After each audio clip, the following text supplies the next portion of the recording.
அன்பான நேயர்களே, இப்படி நபி இப்ராஹிம் அலைஹிஸ்ஸலாம் அவர்களும் அவருடைய மனைவி, அவருடைய மகன் அவர்கள் செய்த அந்த தியாகத்தை நினைவு கூறுவதற்காகத்தான் இந்த காபா என்ற ஆலயத்தை நோக்கி, இறையலத்தை நோக்கி வருடந்தோறும் இந்த லட்சக்கணக்கான இறை நம்பிக்கையாளர்கள் முஸ்லீம்கள் பயணம் போகிறார். ஹஜ் எனப்படக்கூடிய அந்த கடமையை நிறைவேற்றுகிறார்கள். முழுக்க முழுக்க ஒரு உணர்வு, நாம் எல்லோரும் இறைவனுடைய அடிமைகள். இங்கே இறைவனுக்கு முன்னால் எந்த விதமான பாகுபாடும் கிடையாது. ஆண்டான், அடிமை, ஏழை, பணக்காரன், கருப்பன், வெள்ளையன், அரபி அல்லாதவன், உயர்ந்த ஜாதி, தாழ்ந்த ஜாதி என்ற எந்த விதமான பாகுபாடும் இல்லாமல் நாம் எல்லோருமே இறைவனுடைய அடியார்கள், இறைவனுடைய அடிமைகள், எல்லோரும் சமம். நபிகள் சொன்னாங்க இல்லையா, சீப்பின் பற்களை போல மனிதர்கள் அனைவரும் சமமாகும் என்ற விஷயத்தை கொடுத்தக்கூடிய ஒரு உலகளாவிய ஒரு சகோதரத்துவ மாநாடாகத்தான் நீங்கள் அந்த ஹஜ்ஜை நீங்கள் பார்க்க முடியும். ஆண்டுதோறும் கிட்டத்தட்ட 30 லட்சம் பேர் கூடுகிறார்கள். அங்கே நீங்க பாத்தீங்கன்னா ஆண்கள் எல்லோரும் ஒரே மாதிரியான ஒரு உணவு, தைக்கப்படாத 2 துண்டு, கீழே ஒரு துண்டு வேட்டி, மேல ஒரு போர்த்தி கொள்வதற்காக. அதே போல பெண்கள் தங்களை முழுமையாக மறைத்துக் கொள்ளக்கூடிய வழக்கமான ஆடைதான். அவங்க என்ன செய்யக்கூடாது, முகத்தையும் கைகளையும் மறைக்கக்கூடாது. ஆக உலகத்துல எல்லாரும், அவன் ஒரு நாட்டுடைய ஜனாதிபதியாக இருக்கலாம், பிரதமராக இருக்கலாம், மினிஸ்டரா இருக்கலாம், எம்எல்ஏ இருக்கலாம், எம்பியா இருக்கலாம், அதே சமயத்திலே அவர் ஒன்றுமில்லாத சாதாரணமான ஒரு ஏழையாக கூட இருக்கலாம். எல்லோருமே அங்கே சமம். இது என்னன்னா, ஹஜ்ஜில மக்கால போய் சமம் இல்லை. இஸ்லாம் அப்படித்தான் சொல்கிறது. மனிதர்களை உங்கள் அனைவரையும் ஒரே ஆண் படுத்து படைத்த அந்த ஒரே இறைவனுக்கு நீங்கள் நன்றி கொள்ளுங்கள். அவன்தான் உங்களை பல்வேறு குணங்களாக புத்தர்களாக உருவாக்கினான். இறைவனத்தில் யார் சிறந்தவர் தெரியுமா? இன்ன அக்கரமக்கும் இந்த காக்கும். யாரிடத்தில் இறையச்சம் இருக்கிறதோ, யாரிடத்தில் ஒழுக்கம் இருக்கிறதோ, யாரிடத்தில் நேர்மை, நியாயம் போன்ற நற்பண்புகள் இருக்கிறதோ, அவர்தான் இறைவனத்திலே சேர்ந்த. பிறப்பின் அடிப்படையிலேயோ, பணத்தின் அடிப்படையிலேயோ, தேசத்தின் அடிப்படையிலேயோ, மொழியின் அடிப்படையிலேயோ அவர்கள் உயர்ந்தவர்கள் தாழ்ந்தவர்கள் என்ற அந்த உயர்வு தாழ்வு நிர்ணயிக்கப்படுவதில் மாறாக ஒழுக்கத்தின் அடிப்படையில் நிர்ணயிக்கப்படுது. இதனை ஒரு பிராக்டிக்கலாக புரிந்து கொள்ளக்கூடிய ஒரு மிகப்பெரிய காட்சியாக தான் வரும். மால்கம் எக்ஸ் உங்க எல்லாருக்கும் தெரியும். அமெரிக்காவில ஒரு கருப்பின தலைவர். அந்த கருப்பின உரிமைகளுக்காக பாடுபட்டு கொண்டிருந்தார். அப்ப ஒரு வெறுப்பு, வெள்ளையர்கள் மீது வெறுப்பு. ஏன்னா வெள்ளையர்கள் அதாவது எந்த அளவுக்கு வெறி பிடிச்சவனா இருந்தாங்க அந்த காலத்துல. இன்னைக்கு அது மாறி இருக்கு, சூழ்நிலை மாறி இருக்கு. அதாவது ஹோட்டல்ஸ் எழுதி வச்சிருப்பாங்க, கருப்பினருக்கும் நாய்களுக்கும் அனுமதி இருக்குது. சில ஹோட்டல்ல நாய்களுக்காக அனுமதி, கருப்பினருக்கு அனுமதி இருப்பாங்க. கருப்பினருக்கு தனியான கோச்சஸ் ரயில்வேல இருந்து. சவுத் ஆப்பிரிக்காவோட கடந்த ஒரு 30-40 ஆண்டுகளுக்கு முன்னாதான் அந்த ரேசிசம் ஒழிக்கப்பட்டதை போய் பார்க்கும். இன்றைக்கு கூட அந்த பாகுபாட்டை நீங்கள் மேலை நாடுகளில் பார்க்க முடியும். அப்படிப்பட்ட ஒரு வெள்ளையர் பின்னர் இஸ்லாத்தை ஏற்றுக்கொள்கிறார். அவர் சொல்றார், இஸ்லாத்தை ஏற்றுக்கொண்ட பிறகும் வெள்ளையர்களுக்கு எதிராக தான் நான் செயல்படுகிறது. ஆனால் ஹஜ்ஜுக்கு வந்த பிறகு, மக்காவுக்கு வந்த பிறகு சொல்றார், நான் அந்த வெள்ளையர் மீதான அந்த வெறுப்பு என்னை விட்டு முற்றிலுமாக நீங்கியது. ஏனென்றால் அங்கே நான் புரிந்து கொண்டேன், அங்கே இறைவனுக்கு முன்னால் வெள்ளையனும் கருப்பனும் எல்லோருமே சமம் என்பதை நான் புரிந்து கொண்டிருப்பதாக அதனுடைய வாழ்க்கை வரலாற்றிலே மால்கம் எக்ஸ் எழுதுகிறார்கள். இப்படிப்பட்ட பல்வேறு விதமான படிப்படிகளை நீங்க ஹஜ்ஜில் பார்க்கலாம். இப்போ ஹஜ்ஜு பார்த்தீங்கன்னாக்கா இங்கேருந்து பார்த்தீங்கன்னா 40 நாள் போவாங்க.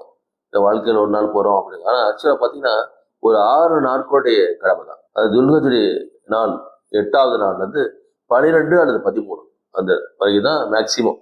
அது ஹஜ்ஜில் என்ன செய்வாங்க, நேரம் மக்காவுக்கு போவாங்க. முதல்ல இங்கேருந்து போகிறோம் உம்ரா பண்ணக்கூடிய கடமை இருக்குவாங்க. அதாவது மக்கா அந்த கஅபாவை 7 முறை வட வருவார்கள். அதுக்கு பிறகு அங்கே 2 ரக்காயத்தை தொழுவாங்க. அப்புறம் சஃபா மருவா என்ற இடத்துக்கு தொங்கோட்டம் போடுவாங்க. அதுக்கு சை என்று சொல்லப்படும். அதுக்கு பிறகு தன்னுடைய இஹ்ராம் எனப்படக்கூடிய அந்த புனித ஆடையை கிடைத்து விட்டு பிறகு ஒரு நாள் தங்கிட்டு செய்வாங்க. அடுத்த நாள் அங்கிருந்து மினா எனப்படக்கூடிய, கிட்டத்தட்ட மக்காவிலிருந்து ஒரு 10 கிலோமீட்டர் தொலைக்கூடிய மினா எனப்படக்கூடிய ஒரு ஓப்பன் ஏரியா. அதுல இன்னைக்கு டென்ட் போட்டிருக்காங்க. இன்னைக்கு அரசாங்கம், சவுதி அரசாங்கம் செஞ்சதுக்கான ஏற்பாடுகள் இருந்தது. அங்க தங்குவாங்க. 9ஆம் தேதி அங்கிருந்து இன்னும் ஒரு 10 கிலோமீட்டர் தெரியக்கூடிய அரப்பா எனப்படக்கூடிய ஒரு மலை குன்று இருக்கிறது. அந்த மலை குன்றை ஒட்டின பகுதியில் இருப்பாங்க. அல் ஹஜ்ஜு அல்ல அரப்பான்னு சொன்னாங்க. ஹஜ் என்பது இந்த அரப்பா தான். எங்க இல்லாட்டினா சரி, அந்த 9வது நாள் துல்ஹஜ்ஜுடைய மாதம் 9வது நாள் அந்த அரபா மைதானத்தில் எல்லோரும் ஒட்டு கூடி இருக்க வேண்டும். அங்க வேற அதாவது நீங்க பாத்தீங்கன்னா ஹஜ்ஜினுடைய பாத்தீங்கன்னா சடங்குகள், சம்பிரதாயங்கள் அதெல்லாம் எதுவுமே கிடையாது. அங்க இறைவனை நீங்கள் வணங்க வேண்டும். அதிகமாக இறைவனை நீங்க பிரார்த்தனை செய்யணும். வேற எந்த வணக்கம் கிடையாது. அங்க போயிட்டு வேற எந்த வணக்கம் நீங்க பெருசா உங்களை நீங்கள் வருத்தி கொள்ளக்கூடாது. அந்த காலை இருந்து மாலை வரை செய்வாங்க. அந்த அரபாட்ட பெருமடியில் இருந்து அவர்கள் தொழுவார்கள், இறைவனத்திலே மன்றாடுவார்கள். அன்று இரவு மீண்டும் மீனாவுக்கு திரும்புவாங்க. வரக்கூடிய முஸ்தலிஃபா மிகப்பெரிய மைதானம். அங்க எந்த டென்ட் இருக்காது, எந்த ஃபேனும் இருக்காது. ஒரு பொட்டல் மைதானம். அங்க அந்த இரவு அங்கதான் எல்லாரும் தங்கணும். அவன் அரசனா இருந்தாலும் சரி, ஆண்டியா இருந்தாலும் சரி, பணக்காரா இருந்தாலும் சரி, எவ்வளவு பெரிய மன்னர்களா இருந்தாலும் சரி, அங்க வானமே கூரையாக வானம் பார்த்த பூமி அனுப்பிச்சுவாங்க. எல்லாரும் அந்த மலையடி வாரத்திலே அந்த பொட்டல் மைதானத்திலே தான் என்ன செய்வாங்க, இரவு கூட படுத்திருப்பார்கள். மறுநாள் காலையில் எடுத்து மீண்டும் மினாவுக்கு வருவாங்க. அங்க வந்து என்ன செய்வாங்கன்னா, அந்த 3 தூண்கள் மீது கல்லறிவார். ஷைத்தானுக்கள். இது வந்து என்னங்க மடத்தனமான சடங்கா இருக்கு சொல்லலாம். இது ஏன் ஒரு சிம்பாலிக்கா சொல்லப்படுதுன்னா, நபி இப்ராஹிம் அலைஹிஸ்ஸலாம் அவர்கள் தன்னோட மகனை இஸ்மாயில் நபி அவர்களை அந்த பலி கொடுப்பதற்காக அழைத்து செல்லும் பொழுது ஷைத்தான் வந்து என்ன செஞ்சான், அவருக்கு ஆசை வார்த்தை போட்டு கொஞ்சம் டிஸ்டர்ப் பண்ண முயற்சி பண்ணான். அவரை வந்து வழிகெடுக்க முயற்சி செய்தான். அதை வந்து அது போல ஆக இது ஒரு சிம்பாலிக் என்னன்னா, நான் இறைவனுக்கு அடிபணியக்கூடிய நேரத்தில், நான் நேர்மையாக வாழக்கூடிய நேரத்தில், நான் நல்லவனாக வாழும் பொழுது என்னை வழிகெடுப்பதற்காக யார் வந்தாலும் அதை நான் எதிர்த்து குரல் கொடுப்பேன், தீமைகளுக்கு எதிராக நான் போராடுவேன் என்ற உணர்வை இந்த மனிதன் பெற வேண்டும். அதுக்காகத்தான் அந்த சைத்தானுக்கு கண்டபடி ஒரு ஒரு சிம்பாலிக்கான ஒரு ரெப்ரசன்டேஷன். அங்கதான் சைத்தா உட்காந்துருக்கான், அங்க கல்லை விட்டு எறியணும் அப்படின்ற பொருள் அல்ல. சிலர் இருக்கிறாங்க, நம்ம ஒரு உணர்ச்சி வசப்பட்டு செருப்பு தூக்கி எறிவாங்க, கொடையை தூக்கி எறிவாங்க. அதுக்கு சிலருக்கு எந்த விதமான சந்தோஷத்துல கற்களை கூட பொடி கற்கள் யாரு தலையில பட்டா கூட மண்டை உடைஞ்சிருக்கூடாது இல்லையா? இது ஒரு சிம்பாலிக்கா. அதாவது நான் நேர்வழியிலே செல்லும் பொழுது, ஏன்னா இன்னைக்கு நல்லவனை வாழ்றத கஷ்டம், கெட்டவனை ஈஸியா வாழ்ந்துடலாம். நல்லவனை வாழ்ந்தா அந்த சமூகம் ஏசும் இல்லையா? ஒருத்தன் வந்து ஒரு லஞ்சம் வாங்காத அரசு ஊழியர் வந்து அவனுக்கு ஏகப்பட்ட தொல்லை இருக்கும். லஞ்சம் வாங்குறவங்க பொழைச்சிட்டு போயிட்டே இருப்பான்.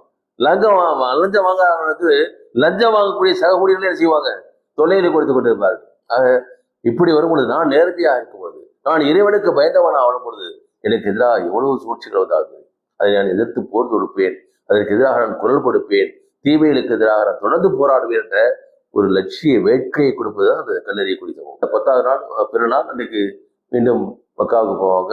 அங்க போய் அதே போல அந்த காபத்துல்லாவை வட வருவார்கள். அந்த சபா வருவார மலைக்கு பத்திட்டு மீண்டும் 2 நாள் அமைதியா அந்த மினா என்ற டென்ட்ல தங்கிட்டு, அன்றைக்கு 2 நாளும் திருப்பி அந்த 3 தூண்களிலே கல்லறிந்து விட்டு திருப்பி இறுதியாக ஒரு 12வது நாள் மாலையிலே மீண்டும் மக்காவுக்கு திரும்புவாங்க. அதோட ஹஜ்ஜு முடிஞ்சிச்சு. அல்லது 13ஆம் நாள் வரலாம். 12 மாலை அந்த 13ஆம் தேதி அதோட ஹஜ்ஜு முடிஞ்சிச்சு. நீங்க உங்களோட ஊருக்கு நீங்க திரும்பி விடலாம். நீங்க மக்காவோட ஃபைனல் தவாப் சொல்லுவாங்க.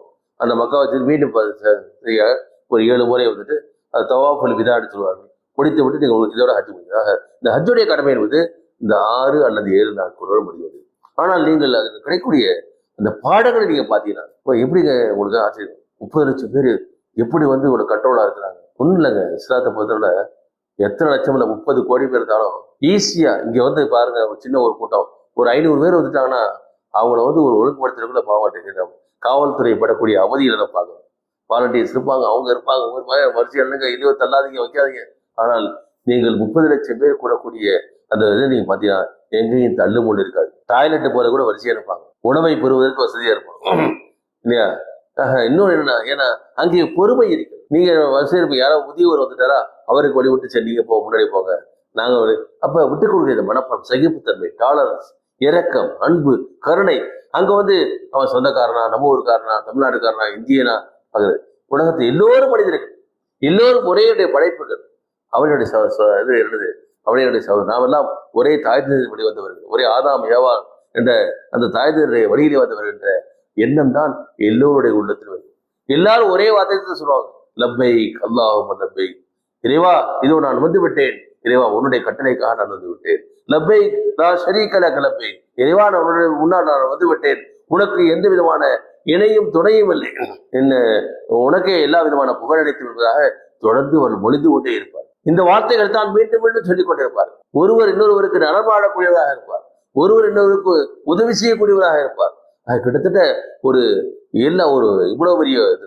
அப்ப நம்ம உதாரணமா தொழுகை வந்துருச்சு, என்ன செய்வாங்க, அங்க அதான் சொல்லப்படுற அல்லாஹ் அக்பர் சொல்லிட்டாங்க, எல்லாம் அவங்களும் ஆட்டோமேட்டிக் வரிசைக்கு அர்த்தம். தொழுகைக்கு வாங்க சொல்லி அங்க வந்து இது வந்து அந்த 30 லட்சம் பேர் என்ன செய்வாங்க, வித்தின் நோ டைம் சொல்லுவாங்க இல்லையா? அதாவது அதுக்கு சில நொடிகளிலே எல்லோரும் வரிசையாக நின்று விடுவார்கள். இதுதான் வந்து இறை நம்பிக்கையோட மிகப்பெரிய ஒரு அத்தாட்சி என்பதை பார்க்க முடியும். இறைவன் வல்லமை இல்லவன்.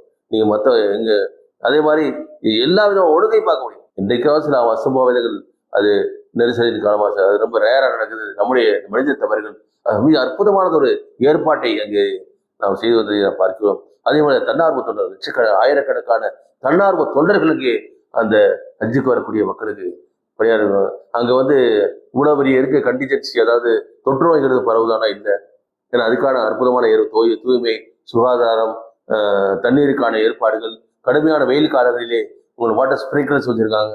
இது மாதிரி பல்வேறு விதமான ஏற்பாடுகளை அவர் செய்து வைத்திருக்கிறார்கள்.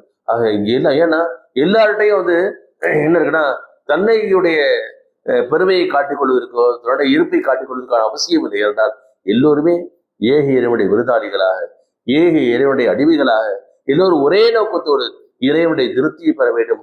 மரணத்துக்கு பிறகு வாழ்க்கையிலே நான் பாவங்களற்றவனாக, நான் நரகத்தில் தப்பித்தவனாக இறைவனுடைய உயர்ந்த அந்த சொர்க்கத்திற்கு செல்ல வேண்டும் ஒரே நோக்கத்தோடு தான் செய்யறாங்க, அங்க வந்துடுறாங்க. இப்படிப்பட்ட அதனால்தான் அங்கே ஒரு அமைதி இருக்கிறது, சந்தோஷம் இருக்கிறது, மகிழ்ச்சி இருக்கிறது, எந்த விதமான பிரச்சனைகளும் இல்லாமல் இருக்கிறது. இப்படிப்பட்ட ஒரு பல்வேறு விதமான படிப்பினைகளை, பாடங்களை, பயிற்சிகளை இந்த ஹஜ் என்ற பயணம் தொடர்ந்து நமக்கு தந்து கொண்டிருக்கிறது.